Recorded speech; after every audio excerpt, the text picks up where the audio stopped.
Hello everybody, my name's Claire Barcham. I'm a Senior Officer for ADAS and I focus on policy and practice.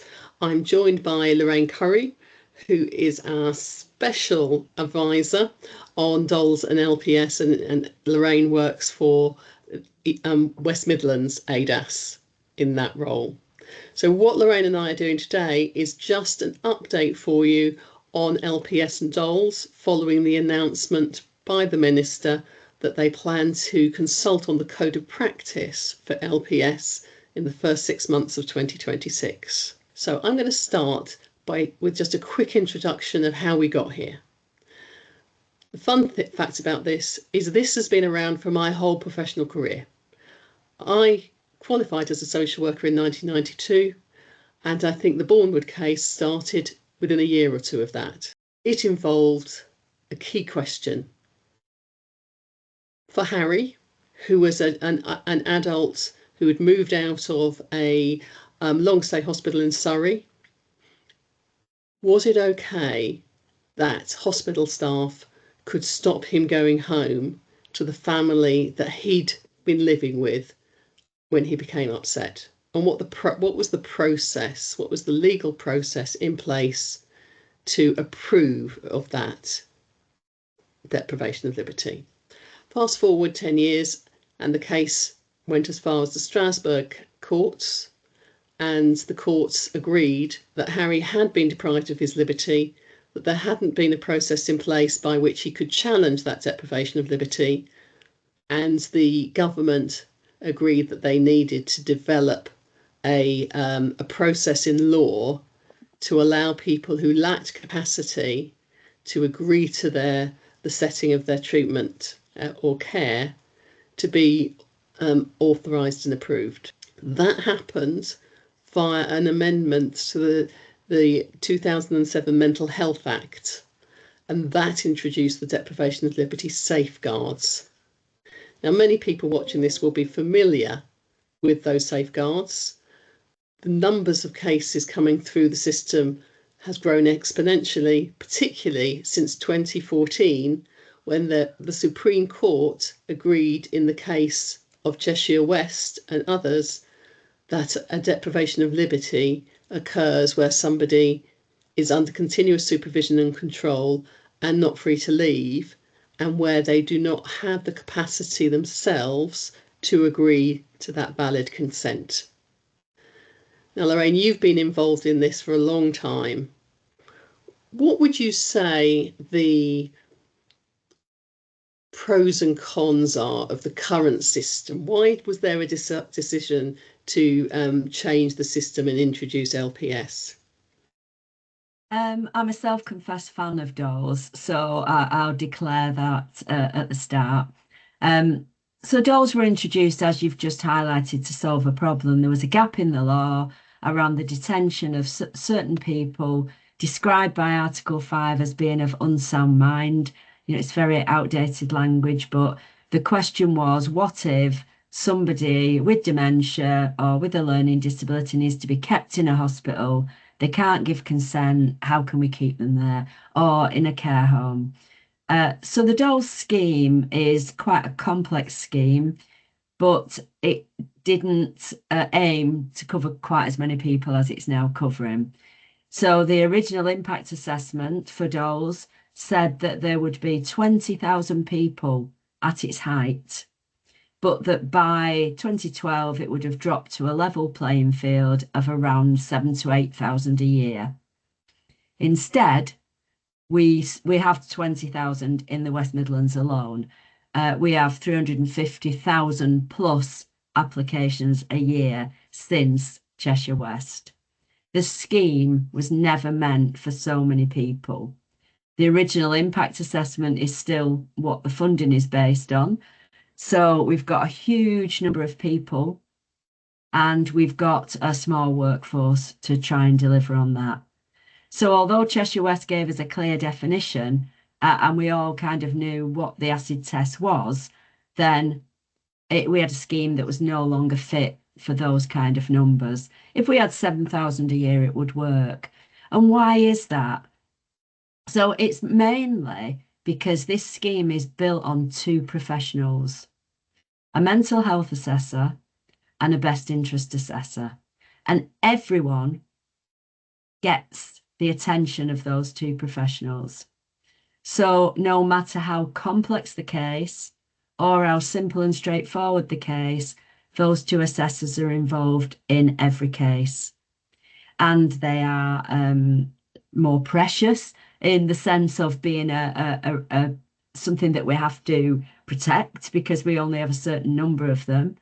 And in the case of the medical, the doctor there, we have to pay them to do those assessments. Obviously, we pay the BIAs as well. So these assessments carried out by two highly skilled professionals and repeated every year, and they apply to everyone. But the scheme itself only applies to 18 and over in care homes and hospitals. So it's a good scheme if there were only 7,000 or 8,000 people. It's not a good scheme for 350,000. The scale is the main issue. The professionals, the valuable resource of their time, and the fact that it's setting specific. So how is LPS different then? So they grappled with this in trying to solve these issues in developing LPS. And instead of everyone getting the full service, if you like, they made a division on wishes and feelings. So if a person, through the expression of their wishes and feelings, does not want to be in that place or receive care and treatment in that place, then they will have the oversight further on in the process of an AMCP, an approved mental capacity professional, in brackets, the old BIA. So not everyone will get that. Only those people who have an expression of wishes and feelings that says they don't want to be there. So that's one of the ways they've tried to narrow that resource down so that not everybody gets it. Maybe 20% of people will get that, not 80%. LPS assessments, authorisations rather, can last for 3 years. DoLS only lasts for a year. So every year we have to go through this complex process of assessment. Equally, in DoLS, an assessment only lasts for 12 months, so you can't reuse it after that time. In LPS, you will be able to reuse them. So we currently have to pay a clinician to tell us if a person has dementia. Then they have to tell us next year and the year after and the year after. Now, clearly, a person with dementia is still going to have it the following year and the following year. So we will be able to reuse that medical evidence. The other huge change with LPS is that rather than specialists carrying out the assessments, the frontline workforce will carry them out. So it will become part of the social work process to do the assessments that are necessary for LPS. Now, that brings its own challenges in a workforce that's already significantly under pressure. But in principle, it's much better that everyone's involved in this rights-based business rather than just a few people. So that in summary is DoLS is great if we didn't have quite so many people and it doesn't touch those people who need to go to court. And LPS will address some of the big failings and issues of DoLS, but will still leave us with workforce challenges. So there's a couple of things that I've heard, which I think are also significant, and I wonder what you think. One of them is from parents of people who are under DoLS, some of whom have said, actually, we do want an external check to make sure things are okay, but it doesn't need to happen every year. I think most people who have been through the DoLS process, families, and it's easy for litigators and the rest of us to forget this, families do find it intrusive. They're often quite kind of happy that they found a place for their mother to live, or and that she appears to be settled and content there. They're pleased with the care, and yet year on year this DoLS process has to be repeated. Now, some of us are working on proportionate and pragmatic ways of doing that within DoLS, but LPS will help with that because the authorization will last for 3 years anyway, and then we may not need to repeat the assessments. There may be a much more simple process, as Claire's just hinted at, of being able to renew that without the same intrusion into the person's life. So the other area that I've heard a lot of talk about is the fact that the current deprivation of liberty safeguards don't apply to those aged 16 to 18. And because parents can't provide any authority for placements once a child reaches 16, there's a gap there. Yeah. And the related gap is that the deprivation of liberty safeguards only apply in hospitals and registered care homes. And of course, there's lots of other places these days where people do get the care they need. They can be their own homes, they can be shared homes, they can be other places. So are those things that will be addressed by LPS? Yeah. So DoLS is setting specific, hospital care home, it's age 18 plus. LPS is from age 16, and LPS is all settings everywhere. As interestingly, when we heard in the Supreme Court last week in the hearing, sounds like the Northern Ireland Act actually covers all settings. So they're a bit ahead of us there. I think, yeah, if we were writing DoLS now, we would write it for all settings. So LPS, yes, covers all settings and from the age of 16. And that will be really interesting, because you could have on one authorization the fact that a young person may have a short break somewhere, they may be at school or college, and they may have time in their own home, and there are restrictions in place in each of those. They can all be dealt with on the one authorization in theory. So there are many benefits.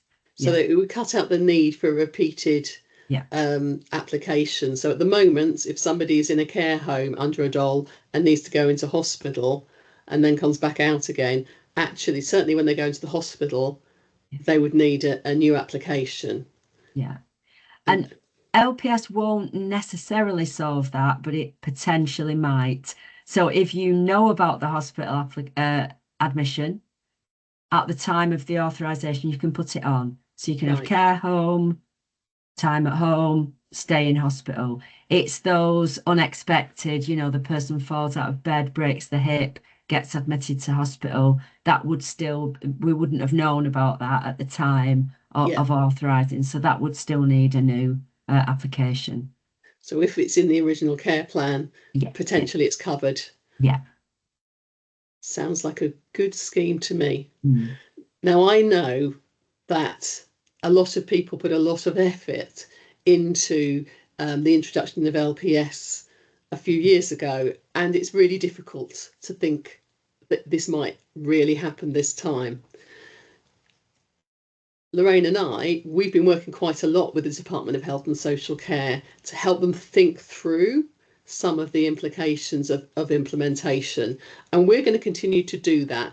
But I hope all around the country, as we learn more about how this is going to work, you'll all get involved and help make sure this system achieves the potential that it has to be a person-centred system and that covers the rights, that ensures everybody has access to the rights that they need and the personalised care that they need.